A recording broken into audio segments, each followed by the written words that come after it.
मेष राशि वालों, 5 साल के वनवास की घड़ी का अंत आ गया है। 5 साल से लंबे वनवास को आप झेल रहे थे और जिसके कारण से विभिन्न प्रकार की परेशानियां आ रही थी, जिसका समाधान नहीं हो पा रहा था। एक के बाद एक समस्या, एक सुलझा नहीं कि दूसरी समस्या तैयार है। इस प्रकार के स्थिति परिस्थिति से आप बहुत परेशान थे। आज के इस वीडियो में मैं आपको बताने जा रहा हूं कि ये 5 साल के बाद जो शनिदेव आपके कुंडली के द्वादश भाव में आए हैं, तो इसका क्या क्या अच्छा रिजल्ट्स हो सकता है। मैं आपको ये भी बताने जा रहा हूं कि मेष राशि वालों में वो कौन कौन से गुण होते हैं, क्या व्यक्तित्व है उनका, जिसके कारण वो सबसे बेस्ट हैं, सबसे लाजवाब है। ये भी बताने जा रहा हूं। मैं ये भी आपको बताने जा रहा हूं कि द्वादश भाव में शनिदेव के आने के कारण आपको किन किन मामलों में सावधानियां बरतनी है। सब कुछ पर चर्चा करेंगे। सबसे पहले तो ये देखें कि मेष राशि के व्यक्ति जो होते हैं वो जोशीले किस्म के होते हैं। जोश थोड़ा सा ज्यादा होता है उनके अंदर, ऊर्जा भरपूर होता है, इसलिए किसी भी काम को करने में सबसे आगे रहते हैं। सबसे प्रथम में उस काम को मेष राशि का व्यक्ति जो है सो करना चाहता है। दूसरा, मेष राशि वाले लोगों में नेतृत्व क्षमता बड़ी कमाल की होती है, लीडरशिप क्वालिटी बहुत अच्छी होती है। तीसरा, निर्णय लेने में तेज होते हैं, बिना किसी झिझक के, बिना किसी समस्या के बहुत जल्द जो है सो अगर डिसीजन लेना है तो डिसीजन मेकिंग पावर बहुत स्ट्रांग होता है। चौथा, स्पष्टवादी होते हैं, जो मन में है वही बोलते हैं। ऐसा नहीं है कि मन में कुछ और है, कहते हैं मुख में राम बगल में छुरी वाली बात मेष राशि वालों के साथ नहीं होती है। मुख में अगर छुरी है तो मन में भी छुरी है, मुख में राम है तो मन में भी राम है। ऐसा व्यक्तित्व होता है मेष राशि वालों का। स्वतंत्र स्वभाव के ये व्यक्ति होते हैं। ये बहुत ज्यादा आपको किसी के अंडर में रहना पसंद नहीं करते। किसी पर में भी डिपेंड रहना, निर्भर रहना इन्हें अच्छा नहीं लगता। जोखिम उठाने वाले होते हैं, नए प्रयोग से डरते नहीं है। कुछ भी नया काम करना है, नया प्रयोग करना है तो ऐसा नहीं है कि उससे डर गए, उससे जो है सब ये कैसे करूं ना करूं, ऐसा नहीं है, उसको वो करते हैं। देवी और सज्जनों, थोड़े से गुस्सैल किस्म के होते हैं मेष राशि के लोग। गुस्सा जल्दी आ जाता है, क्रोध जल्दी आ जाता है, जो थोड़ा सा इनके लिए परेशानी का कारण बन जाता है और जिसके कारण से इनको दुश्मनों की संख्या बढ़ जाती है।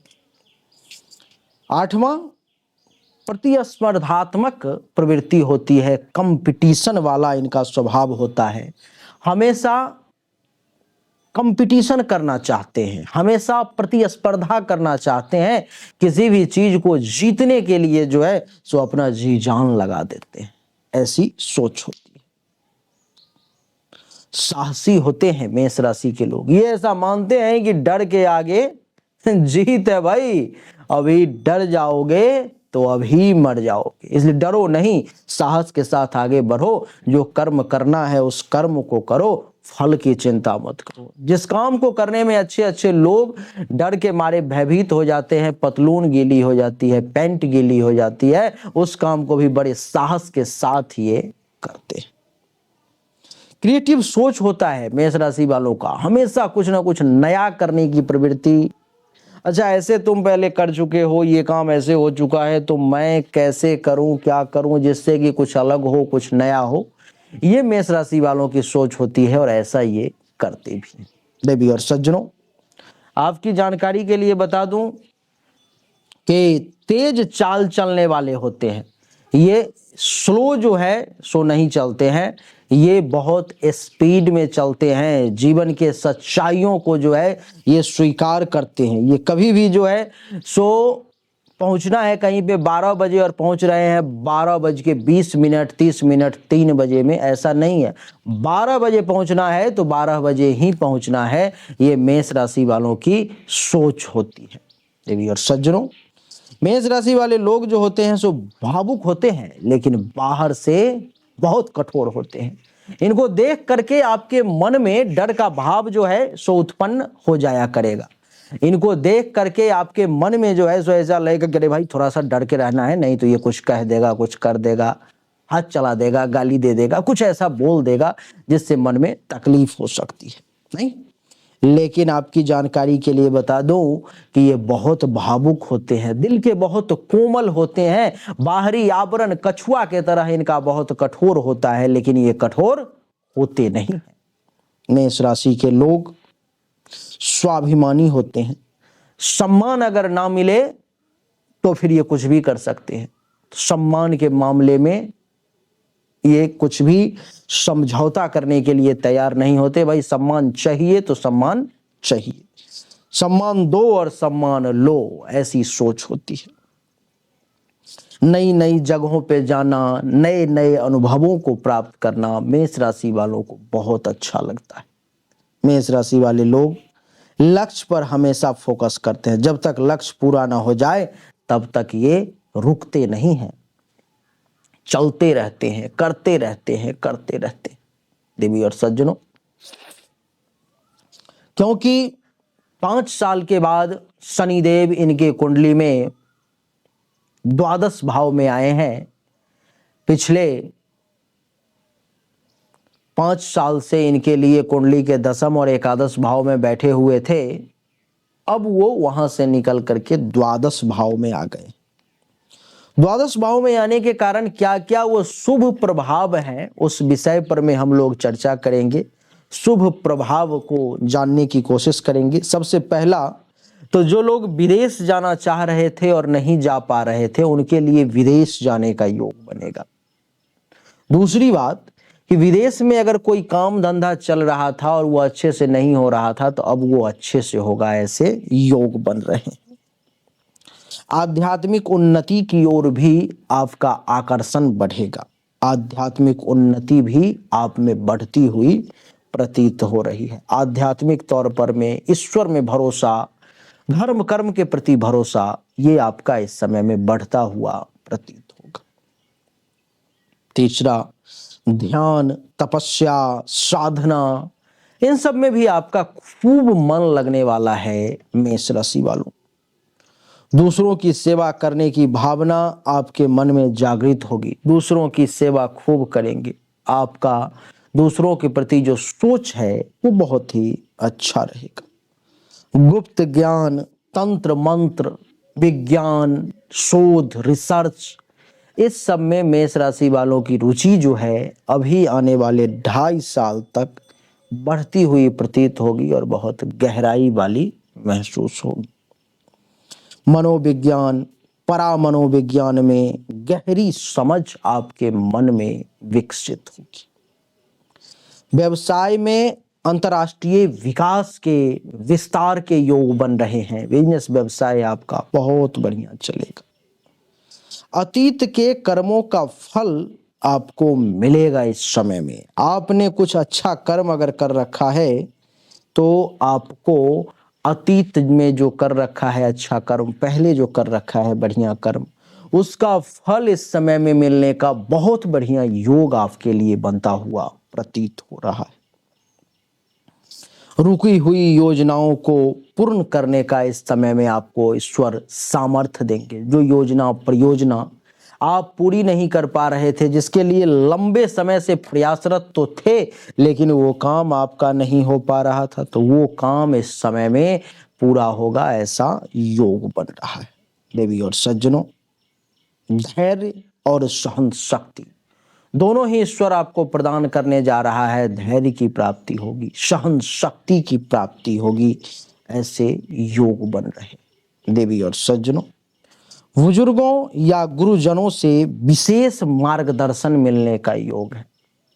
बुजुर्ग व्यक्ति जितने भी हैं वो लोग आपके ऊपर में स्नेह उड़ेलेंगे, लाड़ प्यार द्वार, और एक सही रास्ता आपको दिखाने का वो लोग प्रयास करेंगे। देवी और सज्जनों, कर्म के प्रति गहराई से सोचने की प्रवृत्ति आप में जागृत होगी। कर्म कैसे करना चाहिए, कितना अच्छे तरीके से करना चाहिए, ये सोच आपके मन में इस समय में आएगा और आप अपने कर्मों को सही तरीके से करने में सक्षम होंगे। पुरानी जो गलती आपने कर रखी है उससे सीखने की इच्छा जागृत होगी और आप सीखेंगे। संतान के मामले में भी सकारात्मक सुधार देखने को मिलेगा। गहरी नींद और स्वप्नों में भी बहुत अच्छे अच्छे संकेत आपको प्राप्ति के योग में देख पा रहा हूं, क्योंकि द्वादश भाव में शनिदेव हैं, इसलिए कुछ सावधानियां बरतनी है मेष राशि वालों को। जैसे कि हेल्थ वाइज अगर कुछ इशू आती है तो उसको अनदेखा ना करें, उस पर विशेष ध्यान दें। खर्च पर में नियंत्रण रखें। गुप्त शत्रुओं से सतर्क रहें तो बढ़िया रहेगा। कानूनी मामलों में फंसने से आपको बचना चाहिए। अकेलेपन या अवसाद से बचने की कोशिश करें। ध्यान रखें कि समय पर मेहमान का फल जो है, ध्यान रखें कि समय पर में जो मेहनत का फल है वो आपको मिलेगा ही मिलेगा, दिखेगा ही दिखेगा। हो सकता है थोड़ा सा 19 या 20, थोड़ा सा जल्दी या थोड़ा सा लेट हो सकता है, लेकिन घबराए नहीं। नींद की गुणवत्ता पर में विशेष ध्यान दें, यानी कि सोएं पर्याप्त। आपके लिए सोना बहुत जरूरी है। धार्मिक या आध्यात्मिक गलतफहमियों से बचने का प्रयास करें। गुरु या वरिष्ठ लोगों का अपमान करने से बचें, आपके लिए बढ़िया रहेगा। परिजनों से दूरी या गलतफहमी से आपको बचना चाहिए, आपके लिए ये अच्छा रहेगा, ठीक रहेगा। ये कुछ सावधानी जो मैंने बताई है उस पर भी विशेष ध्यान दें, क्योंकि यही वो सावधानी नहीं आप बरतेंगे जिससे आपको समस्याएं आ सकती हैं। तो इन सावधानी को बरतें, इसको समझें और जो अच्छे परिणाम बताए हैं उसको प्राप्त करने के लिए अपना एड़ी चोटी का जोर लगा दें। आपके बारे में जो अच्छी बातें गुण बताई हैं वो आप बताएं मुझे कि कितना प्रतिशत सही है, हमने जो बताया है वो सही है या गलत है।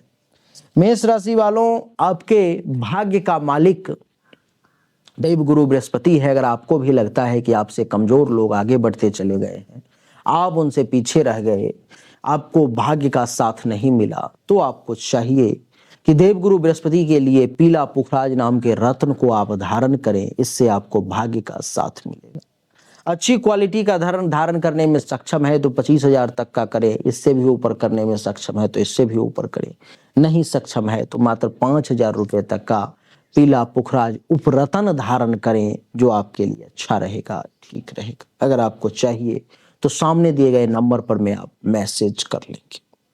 अगर आपको अपनी हस्तरेखा या जन्म कुंडली दिखानी है तो दोनों हाथ की हथेली का फोटो, जन्म तारीख, जन्म समय, जन्म स्थान व्हाट्सएप पर में डालें। आपको सही और एक्यूरेट जानकारी बिल्कुल समय के साथ प्राप्त हो जाए। अच्छा लगा तो वीडियो को लाइक करें, शेयर करें, चैनल को सब्सक्राइब करके इसके बेल आइकन के बटन को दबाएं। एक बार फिर से आप सभी का बहुत बहुत धन्यवाद। Thank you so much. जय हिंद, वंदे मातरम। बोलिए राधे राधे, राम राम।